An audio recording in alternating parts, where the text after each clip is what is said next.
Awesome. Great. Welcome, everybody. Welcome to week 2 of Professional Machine Learning Engineer Certification Study Group by GDG Lawrence. My name is Roman Jacquez. I am a Flutter GDE. I am a lead organizer at GDG Lawrence. I am a Google certified professional cloud architect. Thank you so much for joining us today, week 2 of this amazing campaign. This is actually the third year in a row that we've done this campaign. We love it so much that we just wanted to bring it again. So please drop your questions in the chat. We have a couple of surprises for you as well. So make sure to also not only join our Slack. Linda's going to be dropping the link to the Slack in there. Also raffles. We're going to have a lot of that. So please stay tuned. We have a lot to cover today.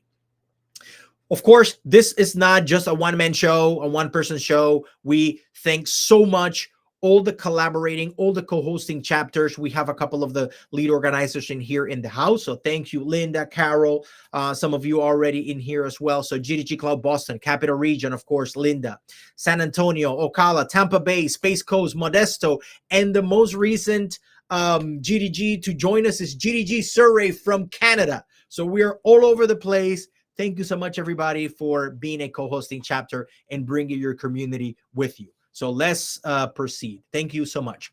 So for those of you who were asking, where are we? Where should I be at this point? In the slides, if you see, this is the whole program, the roadmap on how to prepare to become a professional ML engineer. This is the program. This is the learning journey. 2 weeks ago, we started on week 1. That was the kickoff session where we tackled 2 badges. How Google does machine learning and launching into machine learning. And now week 2. Today is August 21st. So we are on week 2, the one that is highlighted. If you're keeping up to date, then you should be in this column right now.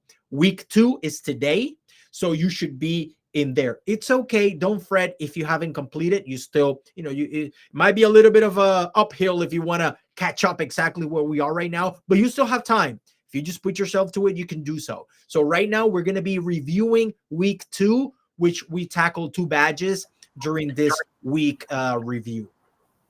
So, of course, if you stay till the end, we're going to raffle some stuff. Again, remember, for those of you in US and Canada, you can pick one of these items. And if you win, if you get into the raffle, and we're going to raffle one of these items from the Google merchandise store. So stay tuned. We're going to be raffling one of these items. If you are the lucky winner, we're going to ship it to you right away. If you're in the US and Canada, you're good. If not, if you're anywhere in the world, we can compensate you with a gift card. Okay, so thank you so much. Stay till the end.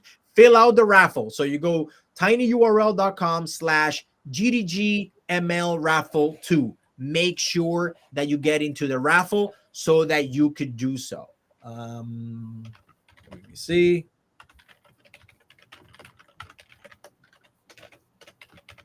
Perfect. So now that you know, again, what we're going to be tackling today, please get into the raffle. Remember what I mentioned. If you want to be added to the badge tracker, Linda is going to be dropping the link in the chat as well.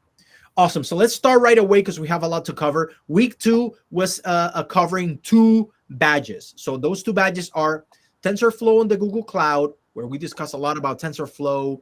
We talk about also Keras, TensorFlow.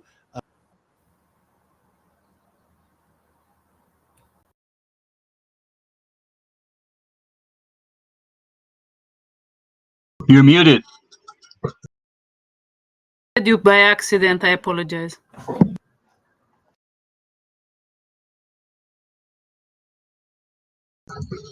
Roman, we can't hear you.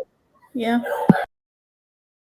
Somebody muted me. Sorry about that. Now, can you hear me now? Yes, I muted you by accident. I wanted to mute someone else. Okay, perfect. Are we good now? Awesome. Let's continue. So thank you again. Thank you for noticing that. So yes, so for this week, week 2, TensorFlow in the Google Cloud, feature engineering. Make sure that you complete these 2 for this week. A lot of you are well on your way, so please keep at it. So those are the 2 that we cover. Now, again, for the next 2 weeks, we're gonna let you know what to tackle. Okay, so let's start right away. So for week 2, session 2, for all of the videos in there, all the slides that I'm going to be showing, actually came out from all the videos. I kind of compiled like the most important items to keep track of, to be mindful of. And and during week 2, they discussed a lot about TensorFlow, what TensorFlow is. They talk about how TensorFlow is an open source, high performance library for numerical computation.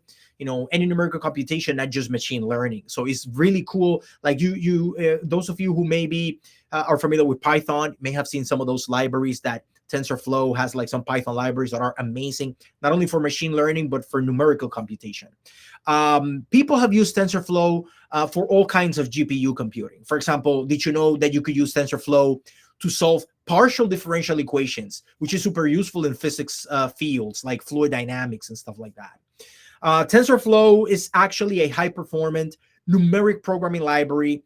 It is very appealing because you can write your own computation code in a high-level language like Python, and you can have it executed in a very fast way at runtime. I love it because it kind of like it's kind of like a high-level API on top of all these complex machine learning algorithms that actually makes it very friendly for those of us developers.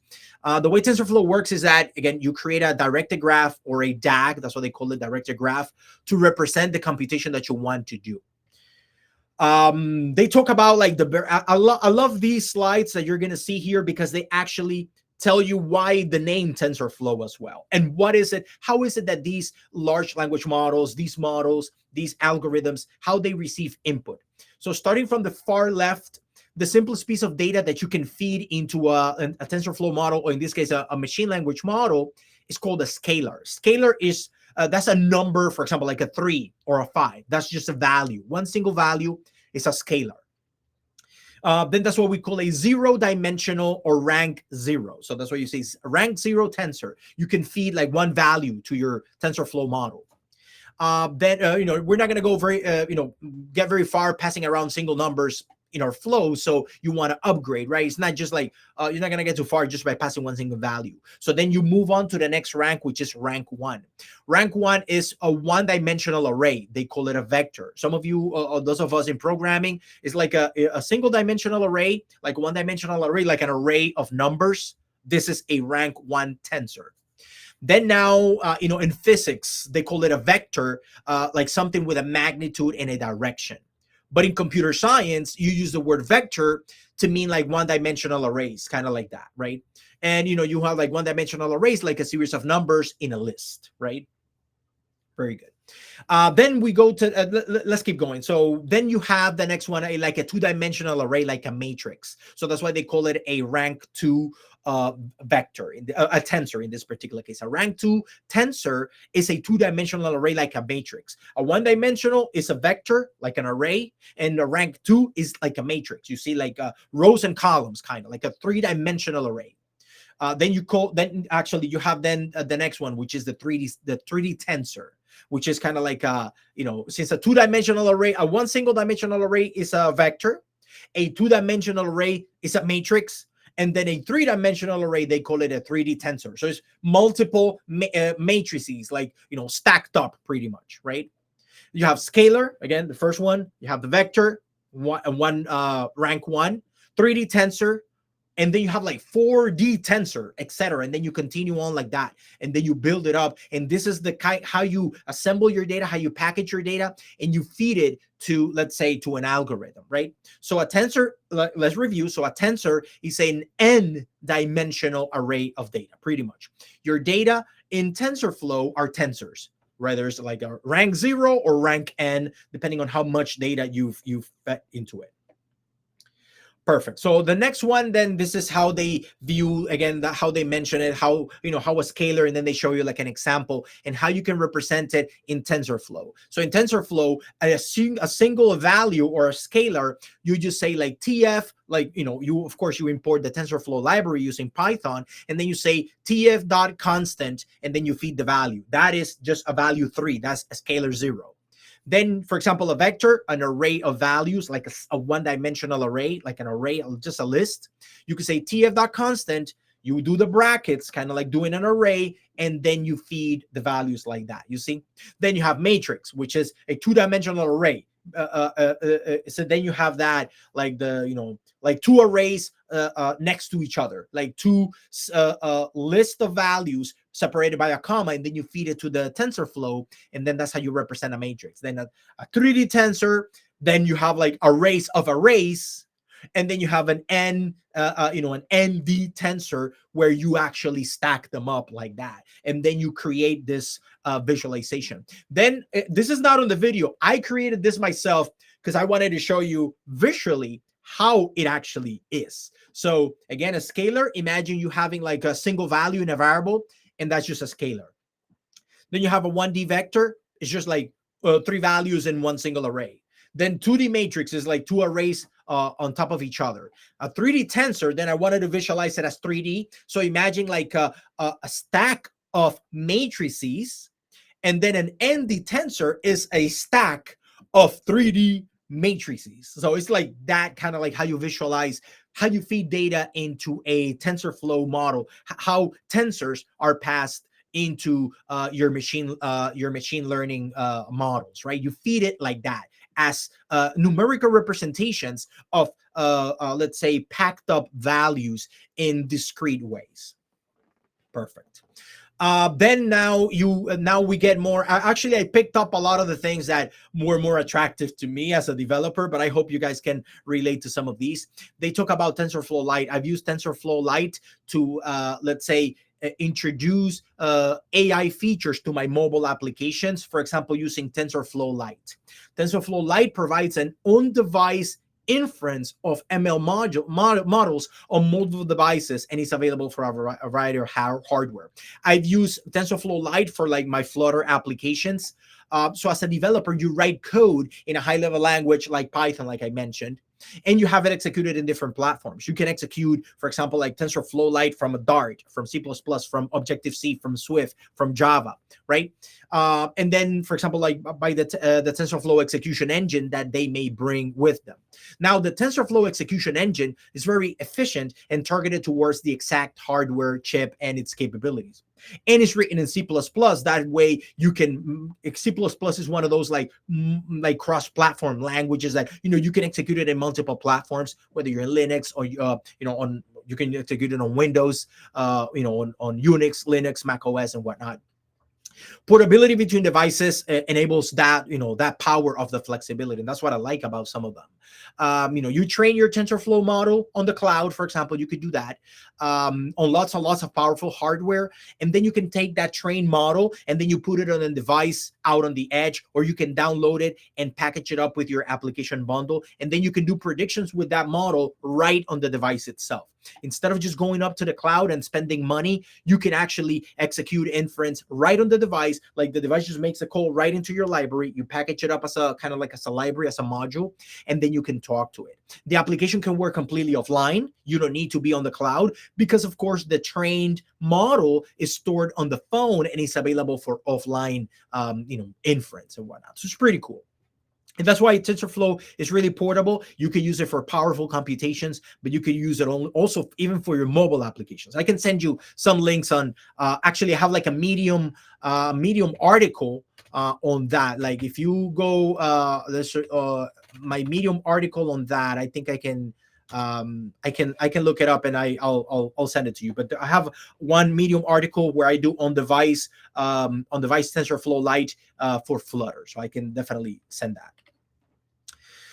Speaking of which, the high-level APIs, again, available in TensorFlow, allow you to easily distribute, do distributed training, data preprocessing, model definition, compilation, and overall training. All of that, you can do it in the cloud. It knows how to evaluate, how to create a check, how to create an endpoint, how to save a model, how to set it up for TensorFlow serving, and more. So again, on the side, if you see on the right-hand side, that says Vertex AI. So the Cloud AI platform, right here on the side, the Cloud AI platform is an orthogonal, where it cuts across this hierarchy. So you could do, again, you can do high-level APIs, you can train, you can load your API modules, you can have, run it on multiple hardware, all on the cloud, and you can use Vertex AI for that. We can definitely mention some of that, how you can go from low-level to high-level APIs all in the Google Cloud. And regardless of the abstraction level, that you're writing your TensorFlow code using Cloud AI, in this particular case, Vertex AI, gives you that managed service. It is fully hosted TensorFlow. So you can run TensorFlow on the cloud on a cluster of machines without having to install any software or manage your own server. So it actually even has preconditioned machines for these kind of situations.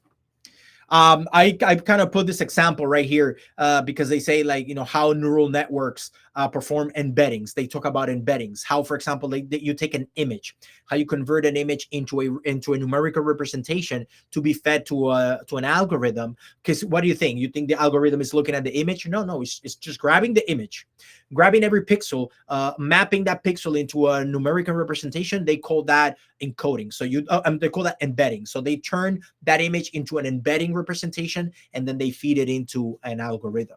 So again, here they do finding nearest neighbors in the embedding space.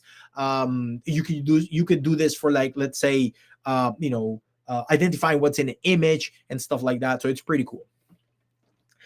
They mention, again, data is a crucial component of a machine learning model. Without data, without collecting the right data, is not enough. Data itself, collecting it is not enough. The data is the crucial component of a machine learning model. You also need to make sure to put the right processes in place, of course, to clean the data, analyze the data, transform the data as needed, so that the model can, take the most, the most advantage of it as possible. These are, like I keep mentioning, how these algorithms they show here, this linear equations, is I'm so glad that I paid attention in algebra and calculus back in high school and college, because these are so important right now. And here they just show you a graphical representation of a linear model. And a linear model just can be represented as nodes and edges. So imagine nodes, they kind of refer to those as neurons when you're talking about deep neural network. But just as a regular linear model, it's just nodes connected pretty much, kind of like a graph, right? And if you see here, we have 3 inputs on the bottom, x1, x2, x3, and they shown by those blue circles, and they combined with some weight, given to them on each of those edges, as you can see. And those are the arrows that are pointing, and that produces an output, which is the green circle at the top. That is the output. And there's often an extra bias value that's added in, but for simplicity, we're not showing it here. But this is a linear model, consists of the form y equals that, the output right there, y equals W1 times X1 plus W2 times X2 plus W3 times X3. So these are the weights times the values that are input into your model. So this is a simple linear model, very common, for doing simple machine learning, right? Now you're talking about more complexity. So this is now not a non-linear kind of model, right? So you can substitute each group of weights for a similar new weight. You can add more layers, like what they refer to here as a hidden layer, right? So this is kind of the exactly same model, but it's just adding a hidden layer of neurons right in between. How is that so? What happens? Right, the first neuron in the hidden layer, that's on the left, for example, X1, takes the weights, takes the weights from all of the 3 input nodes. Those are then all of the, the arrows that you see there. And then if you see what's W1, W4, and those values right there, all combining respectively, you see those highlighted, and you see how all of them kind of combine all their values. And then that is the output of then the first neuron, right? And then you go on like that, and then it continues kind of doing these, what they call it usually convoluted neural networks, where all of these inputs are combined, weights are added in between, and then some of these biases are values that are added to kind of adjust the result, right? And then at the end of the day, when your result is more similar to what you're expected, then you do what they call epochs, or iterations of adjusting of those biases and weights, so that then you get the final value at the end. So they talk a lot about that, how these models are created, how those hidden layers are impact on your final result, the performance of your model. Sometimes it's more costly when you have more layers in between, of course, but you actually, want more accuracy at the end. They talk about like nonlinearity. They talk a lot about that. You definitely need to kind of even watch the videos a couple of times. That way, you can definitely, watch it a couple of times, because it's very deep into like neural networks, how they work and all of that. I like now going into kind of like the programming and the coding aspect of it. They talk about Keras. I don't know if you guys have heard of Keras. Keras is that TensorFlow's high-level API for building and training your deep learning models. This makes it super easy if you then want to create like dense layers, sequence layers, and then you stack those layers. You receive some input, you expect some output. It's super user-friendly. It's actually I believe it has a Python library, but it has other languages as well. But I know for sure it has the Python. It's written in Python. It has a very simple, consistent interface optimized for your common ML use cases, and is very developer friendly. It provides a very clear and actionable feedback for user errors, which makes it kind of fun to write ML with Keras. It's very cool. Very cool. See, this is, for example, like an example here of a sequential model, like the one that you see here in the code, that is appropriate for a plain stack of layers where each layer has exactly one input tensor and one output tensor. Remember, we were talking about what tensors represent, whether it's a single value, a list of values, a two-dimensional array of values, three-dimensional, whatnot. But here in this case, they're creating like a DNN, right? A dense neural network. And you see here, you define the shape. Here, the sequential model, the way that they show like the model, they say sequential, and then inside you add the dense layers. The sequential model is a linear stack of layers. And when you're building a model using the sequential API like this one, you configure each layer of the model in turn. And then once all the layers have been added, then you compile the model. So it makes it very straightforward. You stack up your layers, you train it, you model, you fit it, you can train it, you can test it, you can do a lot of things after you like assemble it like that. Here they show how to compile it. Like after you stack all your layers, create your sequential model, then you can compile it, and then you have to actually pick what type of optimizer you can pick. An optimizer, for example, like if you see here, it says like Atom, right? So what is that? Like, what is like an optimizer? They actually go more in depth on like what each one of those things, like what is the optimizer, what is a loss function, what are the metrics, and stuff like that. So you can give it those values, and then you can actually perform a compilation on your TensorFlow model. Then you go into the training after you compile it. So then you go into the training. They train the models in Keras by calling the fit method. So you remember that method, model, you create the model.compile for compiling, model.fit for training. So to train your model, Keras provide three functions actually. So they have the fit generator, and train on batch. Here they specify the fit, and then the fit is the one for training the model. This is the mostly used one. And again, remember, you can pass parameters to fit that define the number of epochs. An epoch, like I mentioned, is a complete pass on the entire training data set, like going through all your layers, and then it's kind of like one iteration pretty much, right? Is the number of batch iterations before a training epoch is considered finished. Validation the data, validation steps, batch size, all of that, you need to pass it. This is now how you bring all the pieces together, right? So you import TensorFlow library from Python. Remember, this is all Python code. You then define your model. You stack up the layers. You even say the size of the layers, like how many neurons each layer has, and then you mention which activation function. In this case, they call the ReLU function.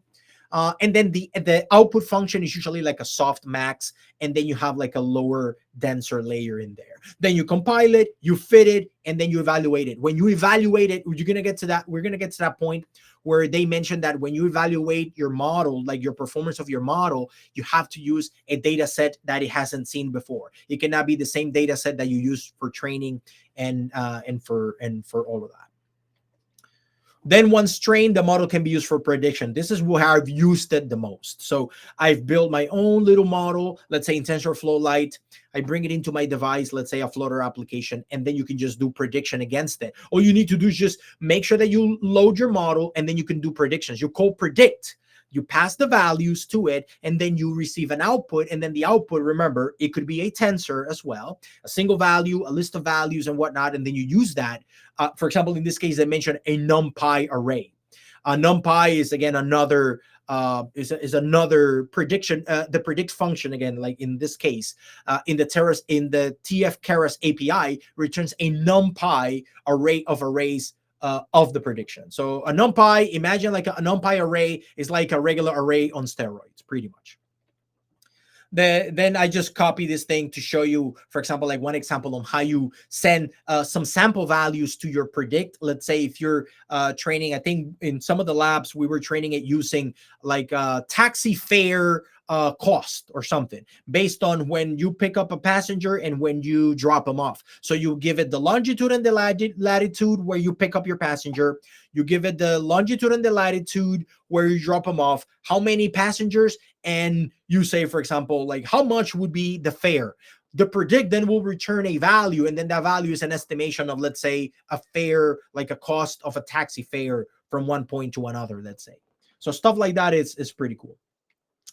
Some folks are asking in the chat how to get the badges for all the sessions and whatnot. You need to sign up for, remember, you need to, I think we're going to drop in the chat the session, the slides, if you want to get added to the badge tracker and whatnot. But remember, this is like a self, a kind of like a self-serve and also like a self-paced course. You do the badges. We don't give you the badges. You earn the badges yourself. So yes, okay. So let's continue right over. So they continue mentioning about serving your models for others to use. Then you export the model file and deploy it as a service. Some people deploy it on the cloud, and then you can use it to, let's say, serve it off of a regular endpoint. Like you have a RESTful endpoint that then you can just make an HTTP call and then you just get a value. You could do that as well. They talk about how to do the model building, the actual steps that you could do for model building from simple to arbitrarily flexible. They talk about how you use the sequential API in TensorFlow Keras, how you also have the functional API, subclassing, and some of those APIs for you to build your models using TensorFlow Keras. Then we get to, again, the cool stuff like Vertex AI, how you barely do stuff. You just like feed it your data. And all of those steps are done for you in a fully managed environment in the Google Cloud. And it's so cool like that. So all of that, it happens for you. And all you need to do is like provide some scaffolding and then you're good to go. But let's say, how do you actually run distributed TensorFlow at scale in production, right? So you use distributed TensorFlow on Vertex AI. But before you begin, of course, you need to gather and prepare your training data.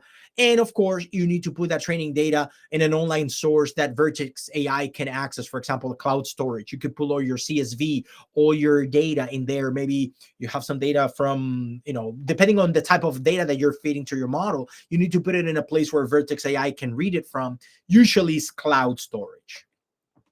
Then, for example, in here, they talk about like how you package up TensorFlow model as a Python package. So you need to do some scaffolding. You need to create a couple of files, one called like init, one called task, one called model, and then you fill in the blanks, and then you can do TensorFlow, distributed TensorFlow at scale for production level in the Google Cloud. Then you have to make your code compatible to Vertex AI. So you just have to follow certain steps, but it's better than doing all these things on your own, right? Awesome. Then you move your code to trainer Python package. They say, how you package your code as a, source distribution using setup.py and setup tools. Again, you just follow the instructions that they give you. You never go wrong with that. You follow that kind of like scaffolding of files that you need to create. And then Vertex AI takes care of all of that for you. For those of you who are familiar, during the labs, you were doing Jupyter notebooks. So you can copy all that Python package to your Google Cloud Storage bucket, and you can just copy all of that like that. See, they copy it like in a tar GC file, and then you can like unzip it. You package all your data as a, in a compressed format, and then your Python code can like read it off of there, unpack it, and then use it. You can make it more as infrastructure as code using, for example, like a YAML files where you feed like all the properties that you need in there, and then you use it in a more programmatic fashion. You can like automate it. You see how it sets up like the type of machine, number of replicas, where your image is and all of that, and then you can set it up. You can config that YAML, feed it to Vertex AI, and then you're good to go. They tell you how you use a single region bucket for machine learning, because they say this is like a pro tip. They say that to get the best performance for your machine learning jobs in the Google Cloud, make sure that you select a single region bucket in Google Cloud Storage. So remember, single region bucket, you put all your data in there, and then you're good to go. If you do like multi-region bucket, performance may take a hit. So the default is multi-region, which is better suited for web serving. You want for doing predictions. Remember, you want to serve it over the web through maybe a HTTP endpoint, a RESTful API endpoint. You want to serve predictions through there. Sure, you can use multi-region, but for training and for like for doing your jobs, training jobs, then you should use single region. I love TensorBoard. They talk about TensorBoard, how you monitor training jobs with TensorBoard. You could use the console, the Google Cloud Console, to monitor your TensorFlow jobs. But TensorBoard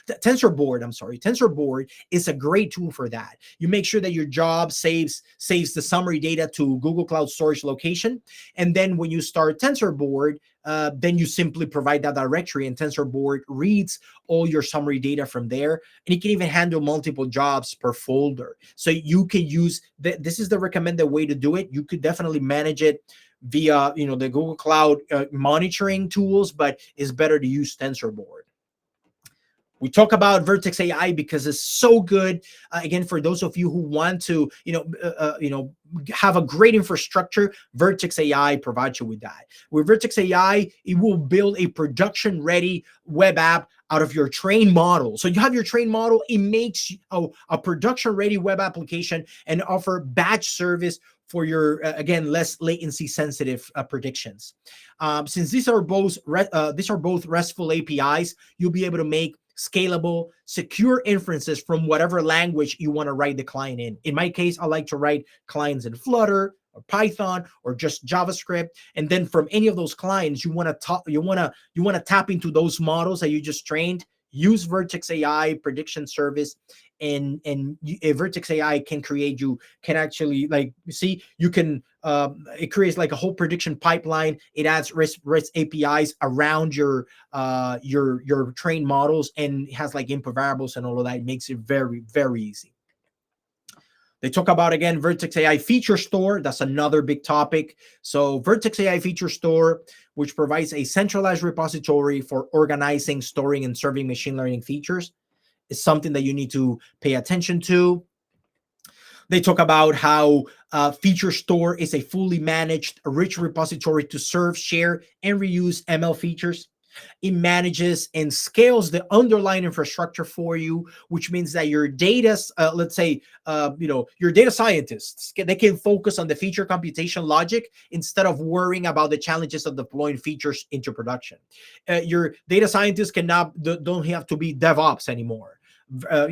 Feature Store actually takes care of all of that. One example, let's say the team can share and reuse ML features across multiple use cases, because Feature Store has a centralized feature repository with easy APIs to search and discover features, fetch them from a training and for training, serving, and manage permissions and all of that. You can serve them, behind, those APIs. They talk about, again, what is a feature? When we're talking about like feature engineering, remember, we're tackling the two badges. Now we're talking about like feature engineering. They talk about what is a feature. A feature is a value that is passed as an input to the model. For example, known also as the Feature Store, can store scalars. Remember, we mentioned scalars, and arrays and or tensors. So you can just feed that feature, which kind of like, it describes an entity pretty much, like the age of the user, a price of a product, a category of a web page. That's a feature, right? and then the feature describes that entity, and that is the input into the model.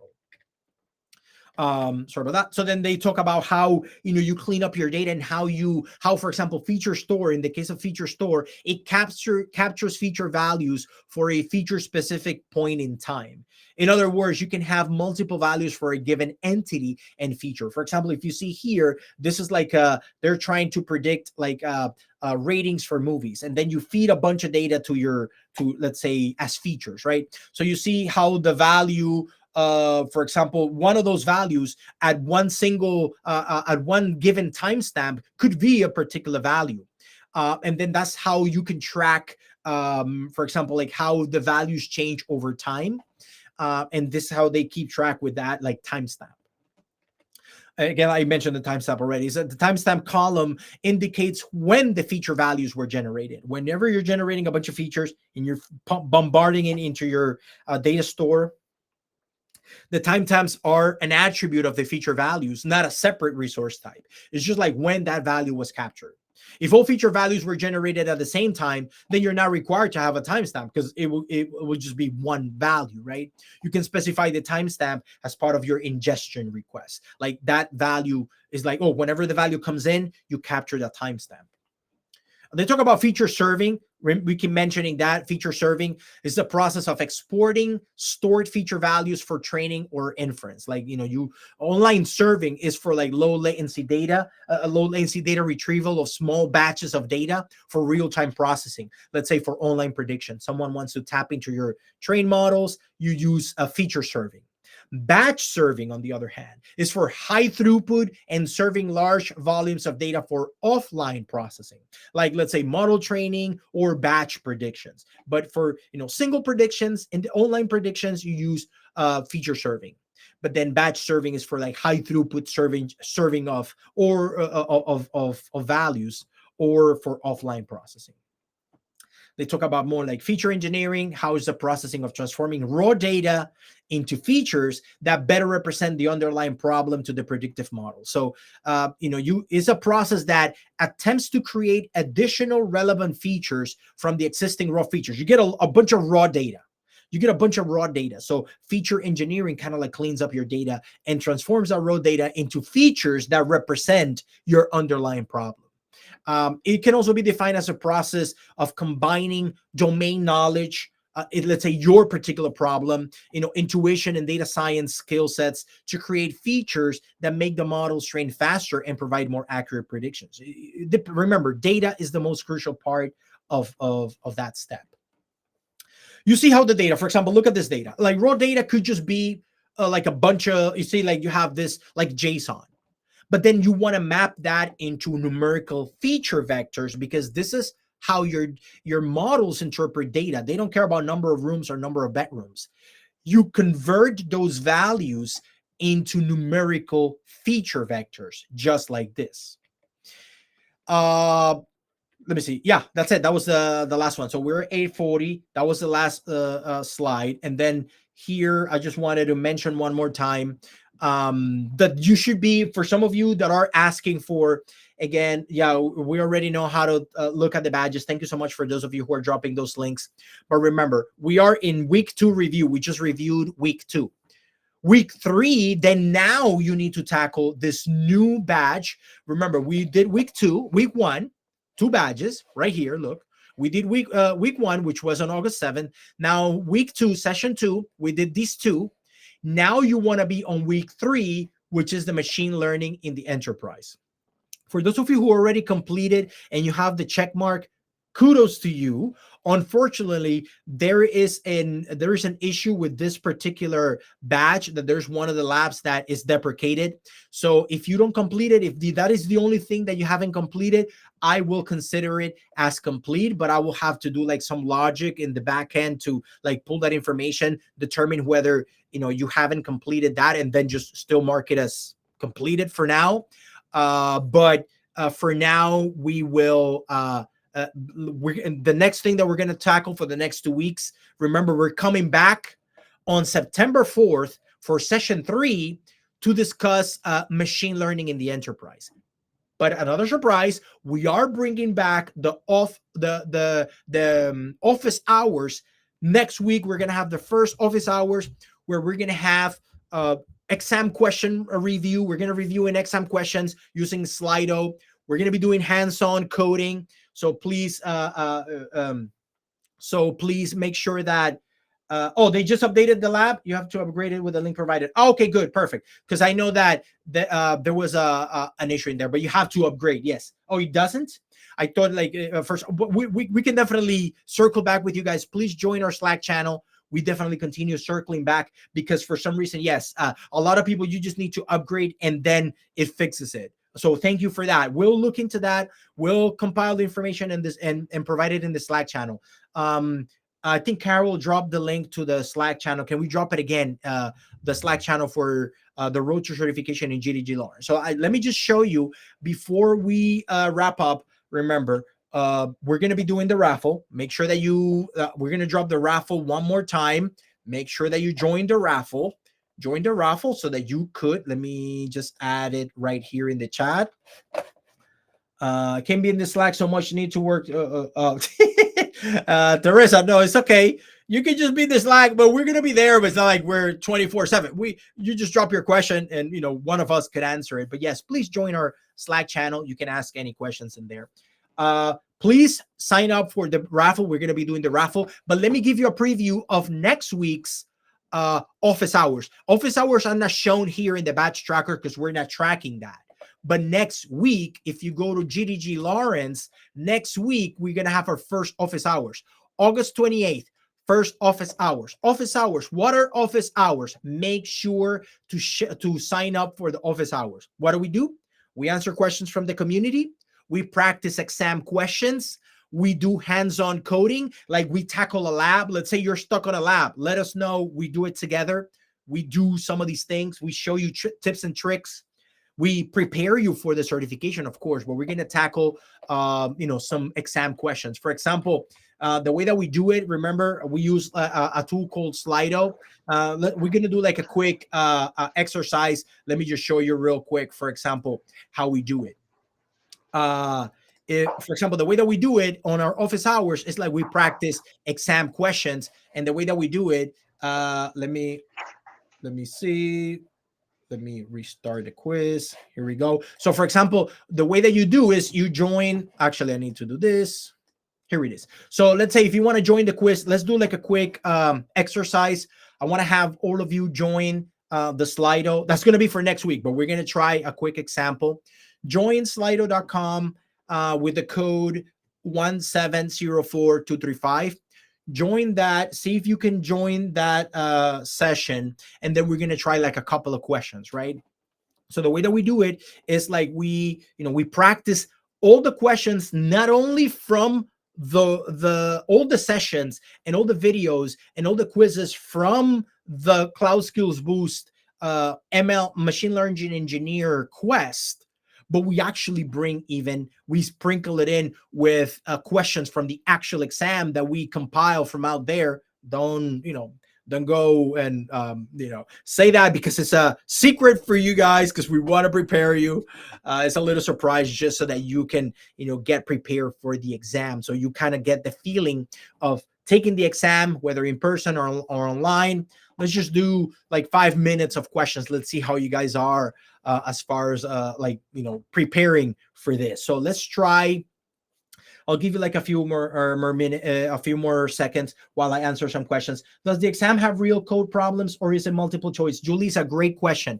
2 hours, 50 questions, multiple choice. It's either single choice or multi-choice, but there's no coding. They show you maybe like a graph, but then you have to answer a multiple choice question. So it's 2 hours, 50 questions, $200, and you could get certified as a professional machine learning engineer. If you complete, of course, like I mentioned, all the badges in here, we give you a free voucher worth $200 so that you can go and take the exam. Okay. But yes, thank you for your question. Great question. Okay, so let's give you 30 more seconds. Let's practice a couple of questions from the exam from the week 1 and 2.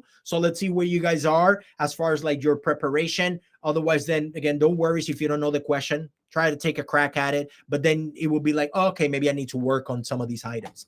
We also do, again, live coding. So we're going to answer questions from all of you. Great. So finally, we're going to bring the office hours next week and then every other week until the end of the of session 6. And then after that, we're going to have the voucher ceremony, one more office hours and whatnot. So why don't we start? Let me start the quiz right now. So I'm going to do start the quiz right now. Okay, start. Here we go. So let's try this question. Which of the following are best practices for data preparation? So let's try this question. Which of the following are best practices for data preparation? Avoid trainings, serving skew, provide a time signal, avoid target leakage, or all options are correct. So which is the way that you could do data preparation? What are the best practices? A question like this, you could get it in the exam. You get only 1 minute roughly to finish your question. So you got to get into the habit of answering questions in the exam. The way that we've calculated is like you have 1 minute per question. You could do like 30 seconds if you don't know it, and then you go to the next one.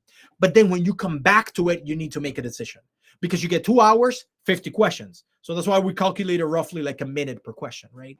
And then you say a minute per question so that then you can, so you can think about it, pass to the next one, let's say, and then you come back again and review it. That's why we say, 2 hours, it's 120 minutes, but you have 50 questions. But let's say 1 minute for review it, 1 minute then to make the final decision. So yeah, let's say 2 minutes per question. Okay. So yes, so which of the following are best practices for data preparation? Let's see what people are saying. Okay, so people are saying all options are correct. And let's see, all options are correct. So yes, all of you are in great shape. 77% of you did it. Let's go to the next question. Let's see where you guys are. So this is pretty much what we're going to be doing. And then you're going to have folks like Linda, Carol, Kevin, giving you context on the questions, like telling you why that is correct. So we're going to discuss a few things around that. So let's try another question. Let's see what you guys do. So what would you use to replace user input by machine learning? So when they talk about user input, how to automate things and how you can replace it by machine learning. So is it neural networks, label data, pre-trained models, or all options are correct? What would you use to replace user input by machine learning? You have a process and then you have some user input. If you just replace that by machine learning, what would you replace it with? So a lot of people are, I think I'm just going to leave you a couple of seconds for you to try. Yes, so let's continue.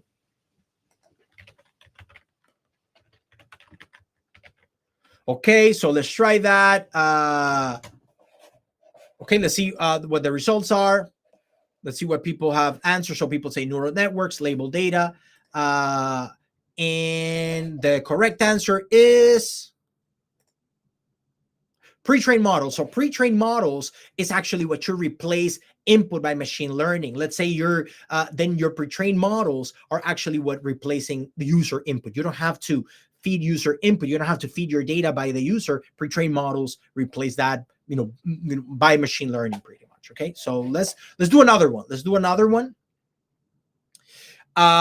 try the next one.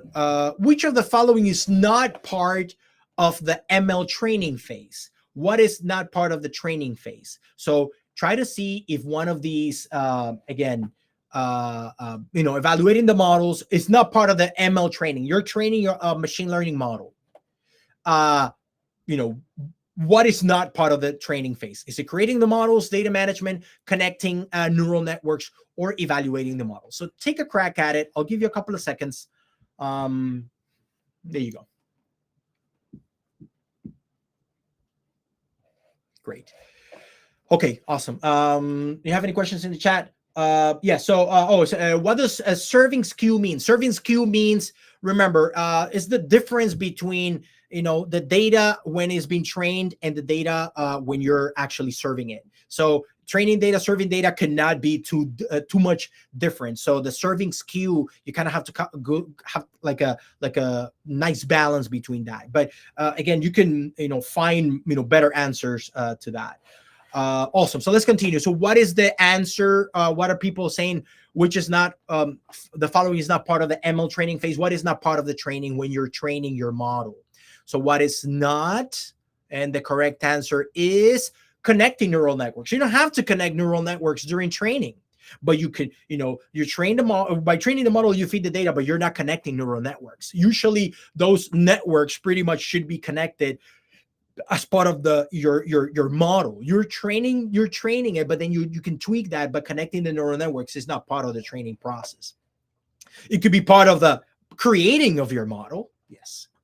Let's do one more, and then after that, we're gonna do the raffle. Oh, sorry about that. I think I messed it up. Let me see if I. Okay, let's try again. What is the most efficient way to transcribe speech? Imagine now, let's say you have speech. You want to convert speech and you want to feed it to something. How do you transcribe speech? Do you have to type it? Do you collect the audio data, like you record it, and then you train with it, and then you predict with it? What do you do? A dictionary website for a partial transcription, then you use ML to fill what's missing. You can use maybe a pre-trained model from Google Cloud, such as the speech API, or all options are correct. You do all of that. Let's say you use speech, like someone speaking, and then you want to use that input, and then you want to transcribe what someone has said. How do you do it? What is maybe the most efficient way? Yeah, what is the most efficient way to do it? I would say maybe even the quickest way. So which way is the most efficient? So we have 37 out of 49. Let's just give you a few more seconds. This is the last one. That way we proceed to the raffle. But I just wanted to give you kind of like a little warm up on, how is it that our office hours work. So we do half hour of practice questions, the other half hour answering questions from your questions, doing live coding and all of that, right? So let's do what are the results. So what is the most efficient way to transcribe speech? The correct answer is you can use a speech API. So in this case, they're actually referring to the speech API from Google Cloud. Like in Google Cloud, you can tap into the speech API. You just feed it, let's say, like a recording, and then it does all of that from there for you. Were these questions also in the quizzes? Yes, Julissa, all of these questions are from the quizzes, from all the quizzes. I've taken the liberty to compile all of those questions, brought them to Slido, to make it easy for all of you. So that we can practice together, right? But yes, I'm going to stop it right here. Do we show can I show like I can show the leaderboard. Let's see how people are doing. So I'm going to show the leaderboard. Sebastian is the winner of tonight's session. By time and accuracy. So Sebastian, you got it. Of course, these are the questions anyway from the quiz, but he's remembering those questions. So Sebastian, good job. Manisha, Carrie, Enrique, and Edward, you guys were right behind, right after that. So thank you. Great. So this is what we're going to be doing during office hours, right? It's not a competition. It's just like warming up and all of that.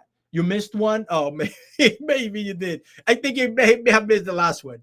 But anyway, this is pretty much what we do during our office hours. So make sure to join next week. Remember, go to GDG Lawrence, go to the August 28th office hour session, and RSVP for that session. Okay, so make sure to RSVP for that. I'm going to drop the link right here, and then that way you can join next week. So now let's do the raffle. Let's see, Linda, I don't know if you want to maybe open up your mic and maybe say something while I do the wheel of names, if maybe there's something that I'm missing. I will take screenshots of the winners, okay?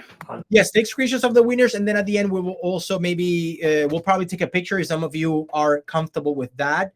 So I'm going to, let me see what we're doing. So in the raffle form for today, let's wish luck to all the winners. I'll give you 30 more seconds to join the raffle. So let me give you one more time for the raffle form. Let me copy it. And I'll give you one more chance. I think I even dropped it's the same link, but it's just the direct links to the form. If you haven't joined the raffle, join now. And remember, you can win one of these two amazing raffle items. Let me show them. So if you win, we'll reach out to you. You pick one of these four. We'll ship it right over to you. If you're in the US or Canada, you're good to go. If not, we'll compensate you with something else like a gift card or something. But I just want to say thank you, everybody, for joining. Now let's go for the raffle. Make sure to join the office hours next week. and we're going to continue rolling. So 30 more seconds on the clock before we wrap it up. Join the raffle. We will okay, I see a couple of people joining. Make sure to go right now, because I'm gonna pick them up in 30 seconds. I'm gonna pick everybody's names. I'm gonna drop it in there. Okay, okay, perfect. So I'll give you 30 more seconds, 10 more seconds. Let's grab everybody from there now. So I think I have everybody already. Just wanted to say again one more time, thank you, everybody. I hope everybody was able to put your name in there. Let me grab the list of names, and then we have them there. So again, thank you so much for joining. This is, again, a token of appreciation for you joining, being here, being awesome. Let's learn together. This is the way that we do it. So good luck to everybody. Let's pick one winner. We'll ship you some Google swag from the Google merchandise store. Yeah, so good luck to everybody. Let's spin the wheel. Let's see who's going to be the winner for tonight. One Google swag from the Google merchandise store, and the winner is Linking Zoo. Are you online here? Awesome, great, congratulations. We're gonna be reaching out to you. If you're in the US or Canada, you're good to go. If not, then we can send you a gift card. But anyway, you're a winner. Thank you so much for joining. Thank you for being awesome. Make sure that all of you are, again, in the batch tracker. Linda, I think, is going to drop the batch tracker link one more time. That way you can join our batch tracker. That way, we know where you are in your journey. There's a bunch of people doing great. So make sure to continue pushing for, getting those badges and climbing up the top. Okay. So we'll see you next week for office hours. We're going to be practicing more exam questions. We're going to be answering questions from the community. We're going to do live coding. We're going to jump into the Google Cloud. We're going to do some labs if we have some chance. But make sure to add yourself to the batch tracker. That way your name shows up in there. And thank you, everybody. Thank you, Venue. Thank you, everybody, for joining. I'm going to stop sharing, but if you feel comfortable enough to open up your camera, Linda's going to take a couple of screenshots, like of our picture, all of us, as an amazing crew that you guys are, all of us learning together, trying to become professional machine learning engineers in the Google Cloud. Thank you so much. Hey, Norbert, how you doing, buddy? Awesome. Ed, what's up, Ed? How you doing? Hey, Ashley. Oh, everybody knows already. Everybody knows how it works. That's right. So you know the deal. Hey, Randy, I want to see you doing the GDG signal. Enrique, you got to do this. Jose Omar, right there. Angel, everybody. Big smiles, yeah. I want to see everybody doing the, what is it here? Yeah. The gang sign. No, the GDG sign. Come on, guys. Okay, I see some cameras coming on. Yeah. Just smile. Smile, stay still, and smile. 1 second. Okay. The first screen I took it. Let's go to the second one. Yeah, I think I was in the first screen, so I hope so. Yeah. But anyway, not everybody's in the first. I see some people in the second screen there with the camera. Keep going, guys. Stay there, because we're taking more. Stay there. 1 second. I apologize. I see other there are other cameras coming on the other I'm getting screen. carpal tunnel in my fingers. Did you take the picture? Okay. I apologize. There are 5 pages. No, it's okay. I know that's how awesome you guys are. You're joining these sessions. You're learning a lot. You're pushing through it. Please make sure to join the office hours next week. We're gonna have more fun practicing and doing all of that. So have a good night, everybody. Thank you so much for joining. Join office hours next week. Thank you, Linda, again.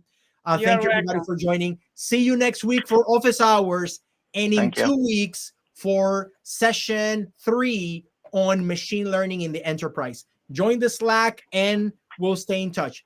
Thank you, everybody. Have a great night. Take care. Bye, everyone. Thank you. Thank you.